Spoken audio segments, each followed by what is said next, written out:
గురుగారు మొత్తం 4 సినిమాలు రాబోతున్నాయి సంక్రాంతికి. దీన్ని చూసుకున్నట్టయితే మనం 'హనుమాన్' ఒక సినిమా వస్తుంది.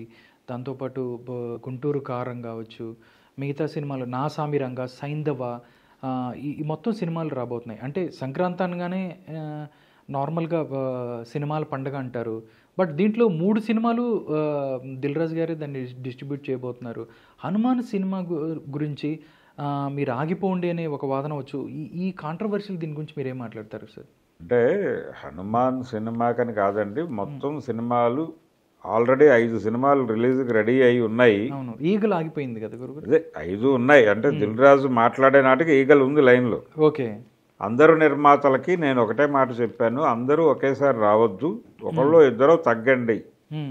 ఈ వెనక్కి ఎవరు తగ్గుతారు అనేది మీరే నిర్ణయించుకోండి. ఒకవేళ వెనక్కి తగ్గితే వాళ్ళకి సోలో రిలీజ్కి మేము ఏర్పాట్లు చేసిస్తాం, ఓకే, ఆ అవకాశం కల్పిస్తాం అని చెప్పాడు ఆయన. అంతే తప్ప థియేటర్లు ఇవ్వము, చిన్న సినిమాలకు ఇవ్వము, ఈ మాటలు నడవలే. ఓకే.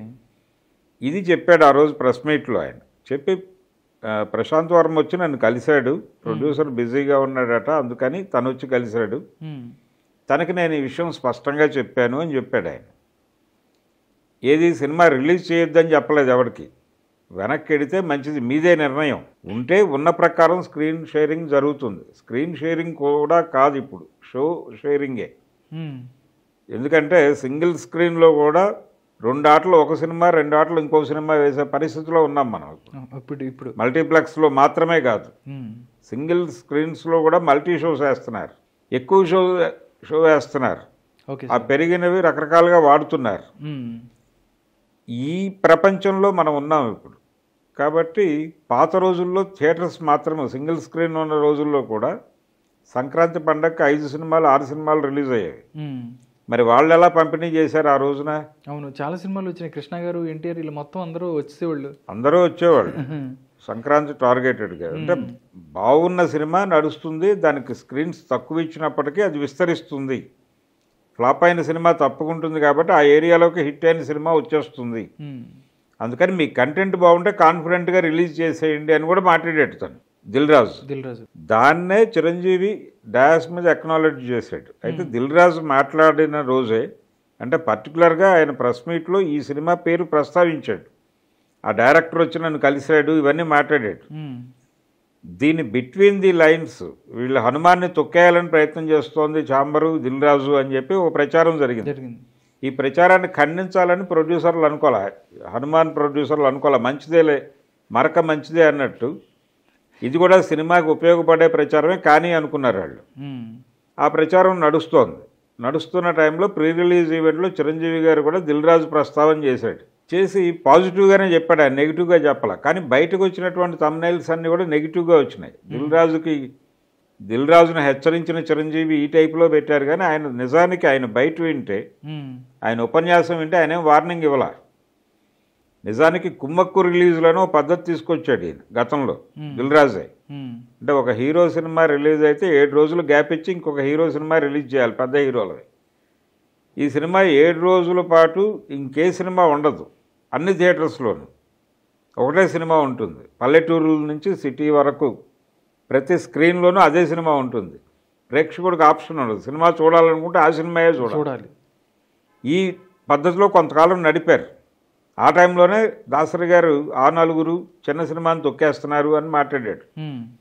అంటే వీళ్ళు ఆ పెద్ద హీరో సినిమా వేసేటప్పుడు ఆల్రెడీ కొన్ని చిన్న థియేటర్స్లో ఉన్నటువంటి చిన్న సినిమాలను పీకేసి మరీ వేసేవాళ్ళు.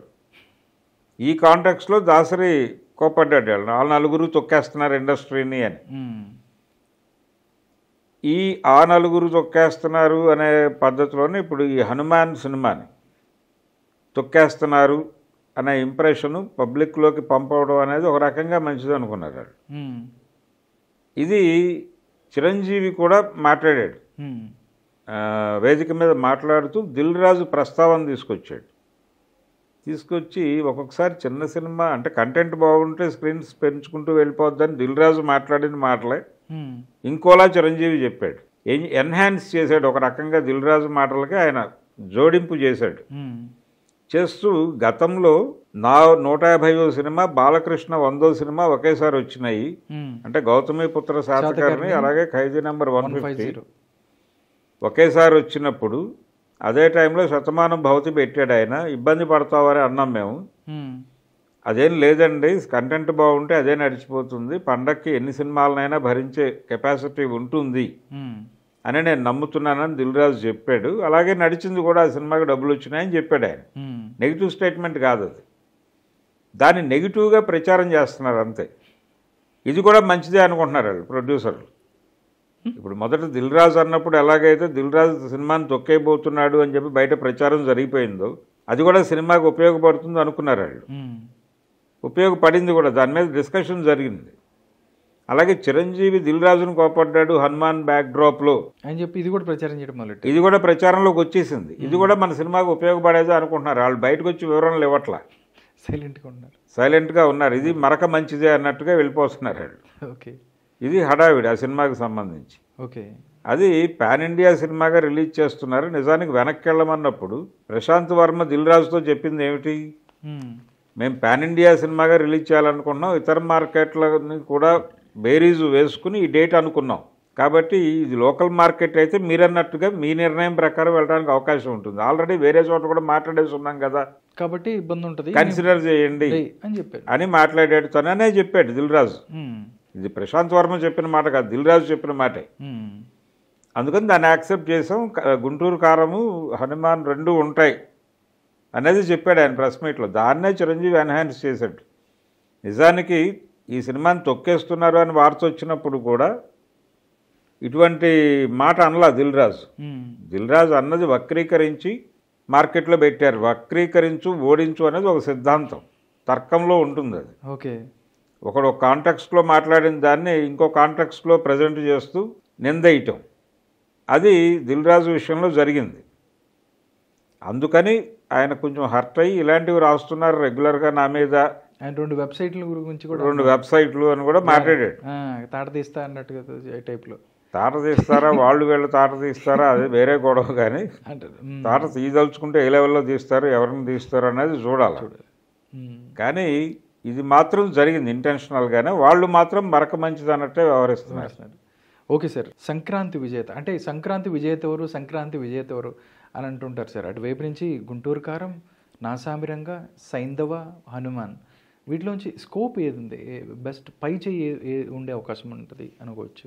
అంటే గుంటూరు కారానికి కొంత ఎడ్జ్ ఉండే అవకాశం ఉంది. అంటే మహేష్ బాబు అలాగే త్రివిక్రమ్ శ్రీనివాస్ వీళ్ళ కాంబినేషన్, సంక్రాంతి అంటే కొంత మాసీ టచ్ ఉన్నటువంటి, మాసీ టచ్ ఉండటంతో పాటు ఒక సెంటిమెంట్ నడిచేటువంటి కథ అది. ఈ కంటెంట్ ద్వారా థియేటర్ని ఎమోషనలైజ్ చేయగలడు. సినిమా హిట్ అవ్వాలంటే అది థియేటర్ని ఎమోషనలైజ్ చేయాలి, ఎంటర్టైన్ చేయాలి. ఈ రెండు ప్రాపర్గా చేయగలిగితే ఆ సినిమా హిట్ అవుతుంది. ఇదే ఫార్ములా, అంతకుమించి ఏమీ లేదు. ఈ ఫార్ములాని ప్రాపర్గా ఫాలో అయ్యే డైరెక్టర్ త్రివిక్రమ్ శ్రీనివాస్. ఓకే, ఎంటర్టైనింగ్గాను ఉంటుంది అతని సినిమా, ఎమోషనల్గా కూడా ఉంటుంది. ఈ రెండింటినీ చక్కగా మేళవించగలిగినటువంటి సమర్థత ఉంది అతనికి. ఈ సెంటిమెంట్ని రన్ చేయటం కోసమే అతను నవలను ఆశ్రయిస్తాడు.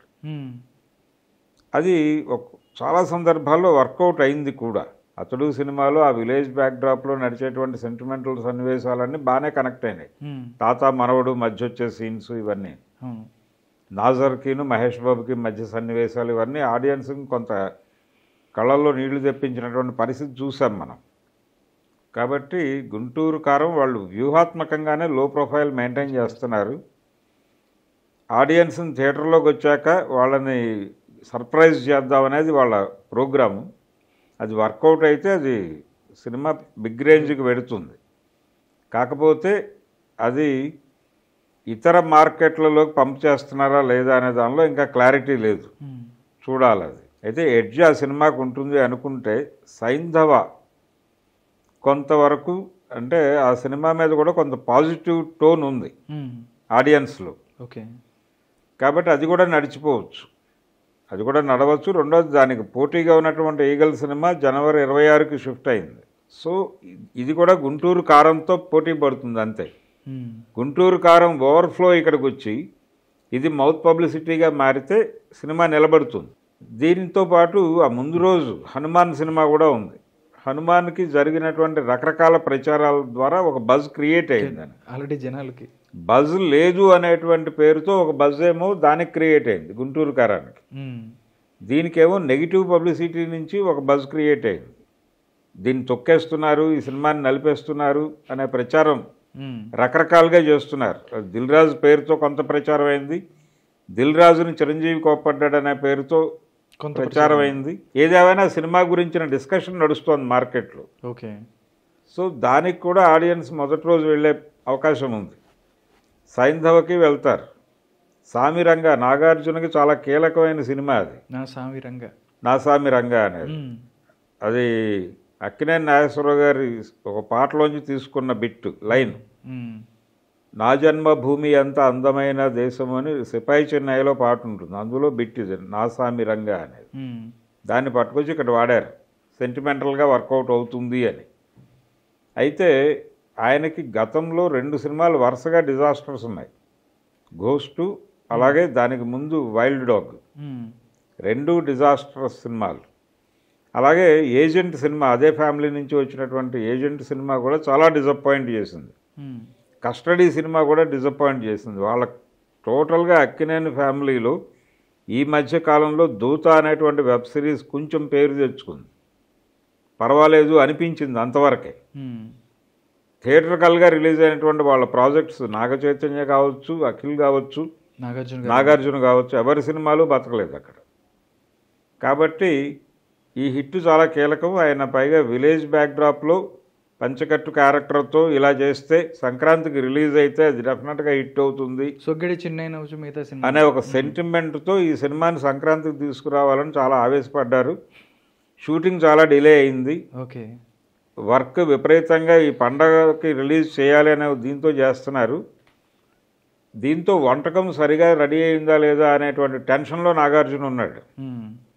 అందుకని ఆ సినిమా ఏమవుతుంది అనేది చెప్పడం అంటే కొంచెం రిలాక్స్డ్గా రాలేదు. అది హెక్టిక్ షెడ్యూల్లో చాలా రకరకాలుగా యుద్ధాలు చేసుకుంటూ వస్తున్నాడు ఆయన. కాబట్టి సైంధవ రిలాక్స్డ్గానే ఉంది, గుంటూరు కారం రిలాక్స్డ్గానే ఉంది, హనుమాన్ రిలాక్స్డ్గానే ఉంది. ఇవన్నీ కంప్లీట్ అయిపోయి రిలీజ్ కోసం రెడీగా ఉన్న ప్రాజెక్టులు. రిలీజ్ చేయడం కోసం తయారు చేస్తున్న వంటకం అది సామిరంగ. కాబట్టి అది ఎలా ఉంటుంది అనేది అదొకటి డౌట్ తప్ప సైంధవ్కి దాని ఆడియన్స్ దానికి ఉన్నారు. ఆల్రెడీ ఓ సెట్ ఆఫ్ ఆడియన్స్ని ఫిక్స్ చేశారు వాళ్ళు ఆ సినిమా ట్రైలర్ల ద్వారా. హాయ్ నాన్న సినిమా అప్పుడు నానిని వెంకటేష్ ఇంటర్వ్యూ చేశాడు. ఈయనకు కూడా ఈ తరహా సబ్జెక్ట్ ఏదో చేయబోతున్నాడా, ఇంత ఇంటెన్స్తో ఇంటర్వ్యూ చేస్తున్నాడు అనుకున్నారు. కానీ దాదాపు అలాంటి లైనే కనిపిస్తోంది ఇక్కడ కూడా. అటాచ్మెంట్ ఎక్కువ ఉన్నటువంటి కూతురు తండ్రి మధ్య కథలాగానే కనిపిస్తోంది ఇది కూడా. ఆ కూతురి ఆరోగ్యం కోసం ఆయన చేసేటువంటి యుద్ధం మెడికల్ మాఫియాతో, ఆయన పాత జీవితం వల వేస్తోంది, కొత్త జీవితం వెలివేస్తోంది అని ఆత్రేయ గారి పాత డైలాగ్ ఒకటి ఉంది. ఆ టైప్లో ఆయన తిరిగి అంటే ఈ పాపని అనారోగ్యం నుంచి బయటకు తీసుకురావడానికి పాత జీవితంలోకి వెళ్ళేటువంటి ప్రయత్నం, ఆ పాత జీవితం ఏమై ఉంటుంది, ఈ రెఫరెన్స్లు ఇవన్నీ కొంత పౌరాణిక రెఫరెన్స్, కొంత ఇంట్రెస్టింగ్గా నడుపుతున్నారు ఈ సినిమాని అనే వ్యవహారం అయితే ఆడియన్స్లోకి పంపై ఉంది. సో ఆడియన్స్ దానికి సెట్ అయ్యారు. సామిరంగ ఆడియన్స్ ఎవరు అనేది ఇంకా క్లారిటీ లేదు. మహేష్ బాబు అభిమానులు ఈ సినిమా చూసేయడానికి రెడీగా ఉన్నారు. థియేటర్లోకి వచ్చిన ప్రేక్షకుల్ని ఎవరిని వదిలిపెట్టకుండా సర్ప్రైజ్ చేద్దామని త్రివిక్రమ్ శ్రీనివాస్ కాల్చుకుని కూర్చున్నాడు. హనుమాన్ దేమో అది వాళ్ళు రకరకాల పద్ధతుల్లో బజ్ క్రియేట్ చేశారు ఆ సినిమాకి. ఓకే. ఇప్పుడు తాజాగా రాజాసింగ్ ఒక వ్యాఖ్య చేశాడు, ఇది హిందూ దేవుళ్ళ మీద సినిమాలు తీస్తే రిలీజ్ కాకుండా ఆపేస్తారా మీరు అంటే, థియేటర్లు ఇవ్వట్లేదు ఈ సినిమాకి అని దిల్ రాజు మీద వచ్చినటువంటి న్యూస్ చదివి రియాక్ట్ అయ్యాడు ఆయన. ఓకే. రియాక్ట్ అయ్యి హిందూ దేవుళ్ళ మీద, పైగా రామాలయం తెరుచుకుంటున్న దశలో రిలీజ్ అవుతున్నటువంటి సినిమాకి థియేటర్లు ఇవ్వరా, ఇది సూడో సెక్యులరిజము, ఈ టైపులో రెచ్చిపోయాడు ఆయన. సో ఈ యాంగిల్లో సినిమాకి ప్రమోషన్ కూడా జరిగిపోతుంది. దానికి కూడా వీళ్ళు ఎవరు రెస్పాండ్ అవ్వట్లా.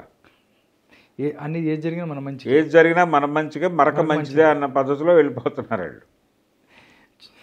చిరంజీవి గారు కూడా వేదిక మీద చెప్పాడు, రాముడు ఆశీర్వాదం ఉంది దీనికి, 22వ తారీఖు గుడి తెరుచుకుంటోంది, ఆ ఫంక్షన్కి మేమందరం వెళుతున్నామని కూడా చెప్పేశాడు ఆయన వేదిక మీద. దీంతోపాటు ఈ టికెట్ మీద ప్రతి వచ్చే ₹5 కూడా అక్కడికి వెళ్తాయని కూడా గుడికి ఇస్తున్నాం కంట్రిబ్యూషన్ అని కూడా చెప్పాడు. అట్లా రామాలయ ఓపెనింగ్తో ఈ సినిమాని లింక్ చేయటం ద్వారా పాన్ ఇండియా లెవెల్లో ఈ సినిమాని ఆడియన్స్ కనెక్ట్ చేసి RRR సినిమా ఎలాగైతే రామాంజనేయ యుద్ధం కథ ద్వారా పాన్ ఇండియా ఆడియన్స్ని అట్రాక్ట్ చేశారో అదే వ్యూహంతో ఈ సినిమాని కనెక్ట్ చేయాలి అనేటువంటి మూడ్లో ఉన్నారు వీళ్ళు. కంటెంట్ నిజంగానే ఏమాత్రం బెటర్గా ఉన్నా కానీ కనెక్ట్ అవుతుంది. గతంలో ఒక మాట అల్లు అరవింద్ గారు అన్నాడు అఖండ టైంలో, ఇది శైవం మీద తీశారు, ఇదే లెవెల్లో కనుక వైష్ణవం మీద తీస్తే పాన్ ఇండియా లెవెల్లో సినిమా ఎరగొట్టేస్తుంది అని. ఎందుకన్నాడు ఆ మాట అంటే, విష్ణుమూర్తి మార్కెట్ నేషనల్ మార్కెట్, శివుడిది ప్రాంతీయమే అన్న పద్ధతిలో. మనకు శివాలయాలు దేశం అంతా కనిపిస్తాయి కానీ వైష్ణవ కల్ట్ అనేది కొంత ఎక్కువ ఉంటుంది, ఉత్తర భారతదేశంలో ఎక్కువ ఉంటుంది. కాబట్టి పాన్ ఇండియా మార్కెట్ని అడ్రస్ చేసేటప్పుడు వైష్ణవాన్ని పట్టుకోవటం మంచిది అనే మాట అన్నాడు ఆయన. దాన్ని పట్టుకునే కార్తికేయ 2 చేసినట్టున్నారు, అది పెద్ద హిట్ అయింది, అక్కడ ఎక్కువ డబ్బులు కలెక్ట్ చేయగలిగింది.